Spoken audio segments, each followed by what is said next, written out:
شیطان الرجیم بسم اللہ الرحمن الرحیم اللہ اللہ لا الہ نہیں ہے کوئی معبود الا ہو مگر وہی الحی القیوم وہ زندہ ہے اور قائم رکھے ہوئے ہے، یعنی خود اللہ تبارک و تعالیٰ زندہ ہے اور دنیا کے سارے نظام کو اللہ تعالیٰ قائم رکھا ہوا ہے۔ تو یہ دیکھیں یہ الحی القیوم کیا ہے، یہ اللہ تعالیٰ کا نام ہے۔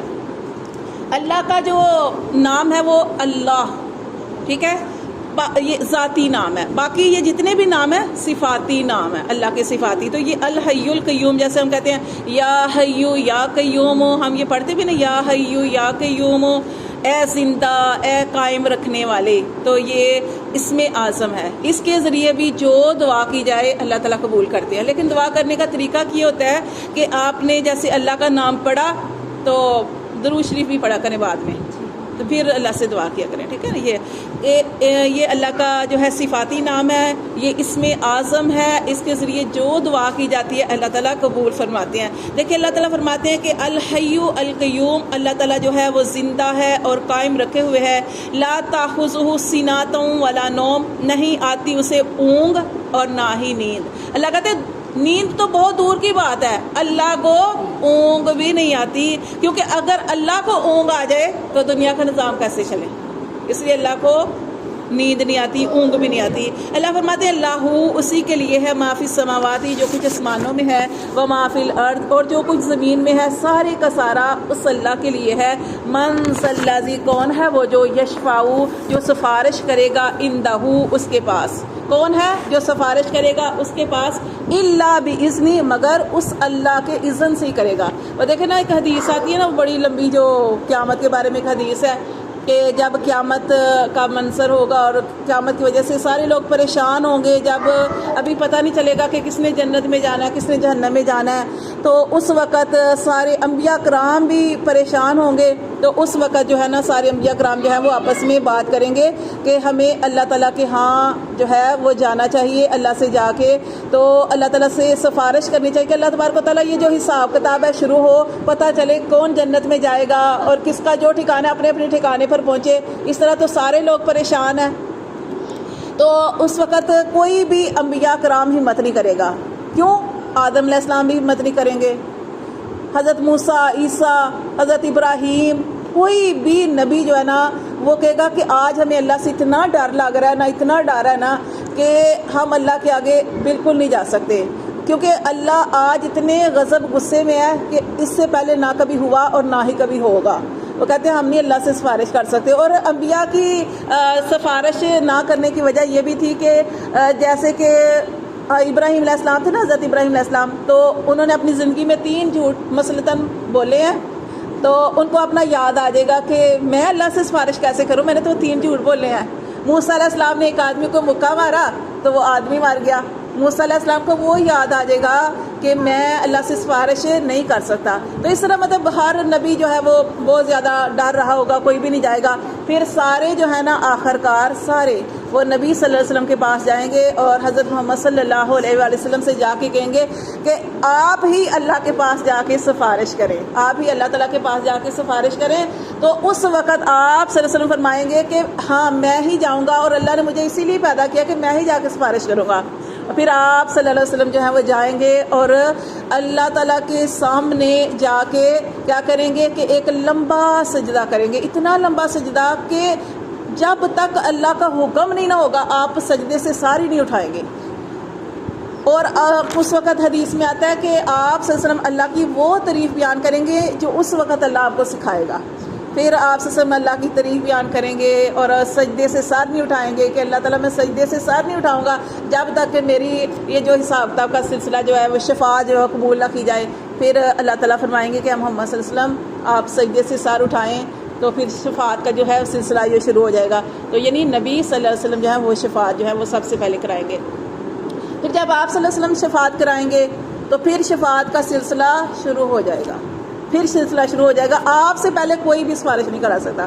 پھر حضرت محمد صلی اللہ علیہ وسلم سے لے کر پھر اس امت کا فقیر بھی سفارش کرے گا۔ وہ کہے گا کہ اگر آپ نے کسی فقیر کو پانی پلایا، کھانا کھلایا، یا اس کی بات سنی یا کچھ اس طرح کا معاملہ کیا، تو اگر آپ کے لیے جہنم لکھ دی گئی ہے تو وہ دیکھے گا آپ کو جہنم کی لائن میں کھڑا، تو پھر اس امت کا فقیر جو ہے وہ اللہ سے سفارش کرے گا، اللہ میں بڑا محتاج تھا تو اس بندے نے مجھے میری فلاں مدد کی، یا میں پیاسا تھا مجھے پانی پلایا، یعنی اس طرح کا جو معاملہ، پھر اللہ تعالیٰ اس کی سفارش جو ہے اس کی بھی قبول کریں گے۔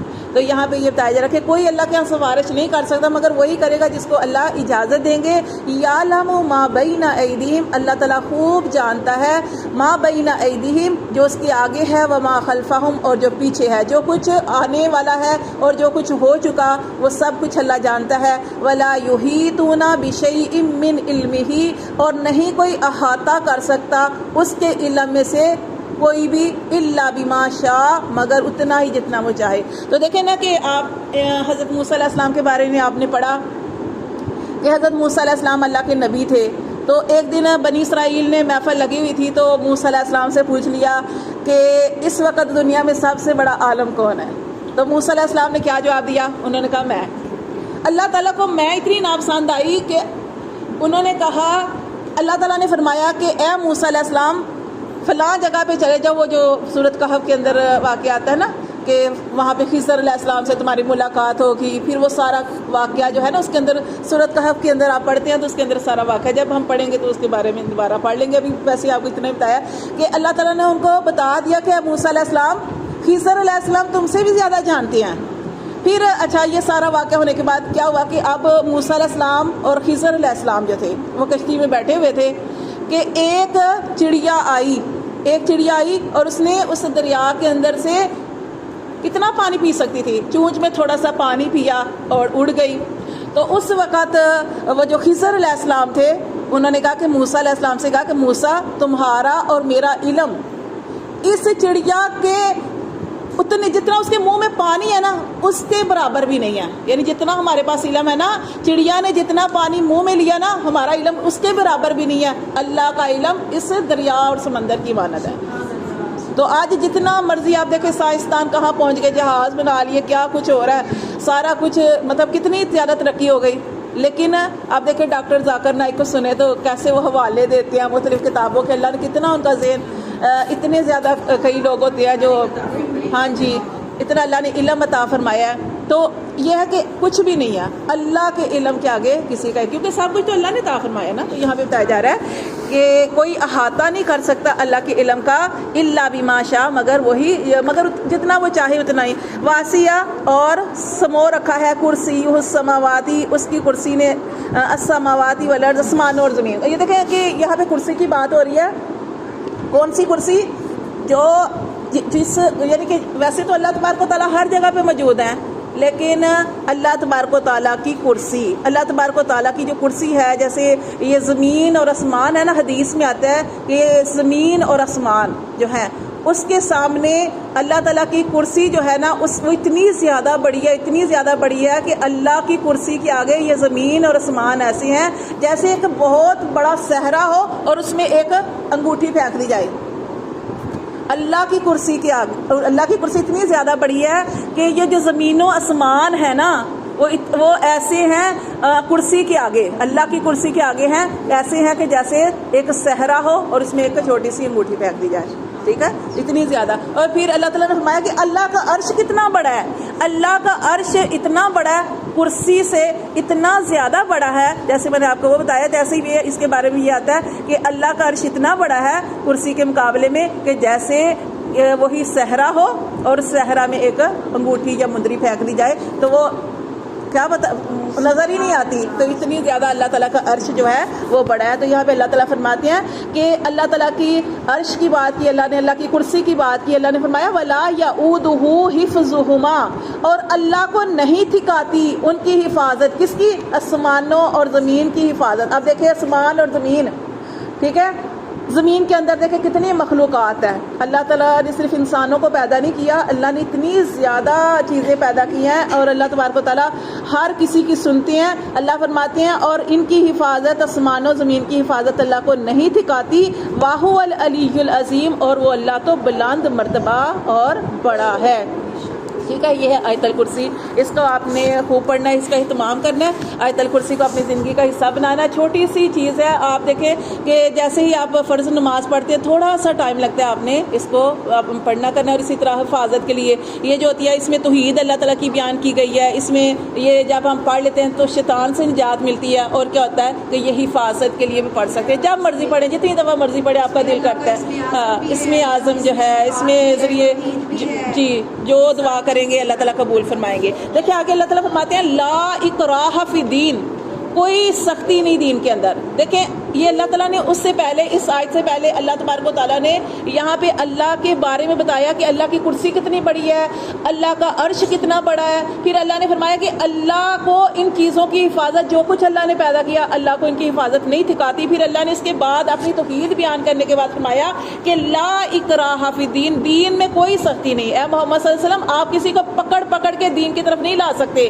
آپ کا کام کیا ہے؟ تبلیغ کرنا. آپ کا کام کیا ہے؟ اللہ کے حکم کو دوسروں تک پہنچا دینا. اگر کوئی سمجھے گا تو وہ اس کے لیے کامیابی ہے، اگر نہیں سمجھے گا تو اسی کے لیے نقصان ہے. تو اللہ فرماتے ہیں کہ دین کے اندر کوئی سختی نہیں ہے. قد تبین رشد، تحقیق واضح ہوگی، بلائی من الغی، سرکشی سے. فمن یکفر، بس جس نے انکار کیا، بالطاغوتی، طاغوت کا. طاغوت کیا کہتے ہیں؟ طاغوت اسے کہتے ہیں اللہ کے علاوہ کسی کو پکارنا، وہ طاغوت ہے. شیطانی عمل، شیطانی کام، برے کام، شیطان، یہ ساری چیزیں جو اللہ کے علاوہ جو بھی ہے نا وہ شرک ہے. کہ آپ اللہ کے علاوہ کسی اور سے مانگتے ہیں، اللہ کے علاوہ کسی اور کو اللہ کے برابر سمجھتے ہیں، تو وہ ساری چیزیں شرک کے اندر جاتی ہیں. طاغوت اس کو کہا جاتا ہے. اللہ فرماتے ہیں وَيُؤْمِن بِاللَّهِ، اور جو ایمان لایا اللہ پر، فَقَدِ اسْتَمْسَكَ بِالْعُرْوَةِ الْوُثْقَىٰ، تحقیق اس نے مضبوط کڑے کو پکڑ لیا. دیکھیں نا، نبی صلی اللہ علیہ وسلم سے جب پوچھا جاتا تھا کہ اللہ کے رسول کوئی وصیت کرے، کوئی نصیحت کرے، تو آپ فرماتے تھے کہ اللہ کو مضبوطی سے تھام لو. آپ صلی اللہ علیہ وسلم یہ فرماتے تھے کہ اللہ کو مضبوطی سے تھام لو. اللہ کو مضبوطی سے تھامنے سے کیا مراد ہے کہ دیکھیں اب ہم جو ہے کلمہ گو ہیں، کلمہ پڑھتے ہیں، ہم تو کچھ بھی نہیں ہیں. وہ جتنے ہمارے صحابہ کرام گزرے ہیں، جیسے حضرت بلال رضی اللہ تعالیٰ گزرے ہیں، عمر فاروق گزرے ہیں، حضرت ابو بکر، جتنے بھی صحابہ کرام گزرے ہیں، دیکھیں ایمان تو ان کا تھا، ایمان تو ان کا تھا. مصیبتیں آئیں، پریشانیاں آئیں، وہ نہیں ہٹے اپنی جگہ سے، کوئی ڈگمگائے نہیں ہے، کوئی بٹکے نہیں ہیں. انہوں نے بس اللہ کو مضبوطی سے پکڑ لیا. اور جو اللہ کو مضبوطی سے پکڑ لیتا ہے، دیکھیں تکلیفیں آتی ہیں. تکلیفیں جیسے میں بار بار کرتی ہوں بات کہ زندگی کا حصہ ہیں، تکلیفیں آنی ہیں. تکلیفوں میں بھی اللہ ہی کی طرف رجوع کرنا، اللہ کے آگے رونا. جیسے آپ نماز پڑھ سکتے ہیں، توبہ کے نفل پڑھ سکتے ہیں، اللہ سے دعائیں کر سکتے ہیں. تو جب آپ اللہ کی طرف راغب ہوں گے، کوئی پریشانی مصیبت میں اللہ کی طرف جائیں گے، کسی اور طرف نہیں جائیں گے. اب اور بھی بڑے رستے ہیں، کوئی آپ کو بتا دے گا آپ فلاں کی طرف جائیں، فلاں آپ کے مسئلے حل کرے گا. کوئی مسئلے حل نہیں کر سکتا، یقین کرے کوئی بھی نہیں کر سکتا، صرف اللہ ہی کرنے والا. ہاں اب جو اچھے ہمارے بزرگ جو ہیں وہ گزرے ہیں، بزرگ ہستیاں گزری ہیں پہلے جو تھے، ہمارا ان کا یعنی کہ ہم ان پر یقین رکھتے ہیں، ہم ان پر ایمان لاتے ہیں. لیکن یہ ہے کہ آج کل جو بزرگ ہیں نا، جو بنے ہوئے ہیں یا جو اس طریقے سے، ہمارا ان پہ کچھ نہیں ہے. کیونکہ پتہ نہیں ہے، اب بھی دنیا میں ہیں ایسے لوگ، ایسے ہیں، لیکن زیادہ تر جو ہے نا، ہاں جی. تو یہ ہے کہ اللہ کو بس مضبوطی سے تھام لیں. یہ قرآن پڑھیں، قرآن کے اندر نا ہر مسئلے کا حل ہے. اللہ اور اللہ کے رسول کو مضبوطی سے تھام لیں. تو یہاں پہ اللہ فرماتا ہے کہ جو اللہ کو مضبوطی سے پکڑ لیتا ہے، گویا اس نے مضبوط کڑے کو پکڑ لیا.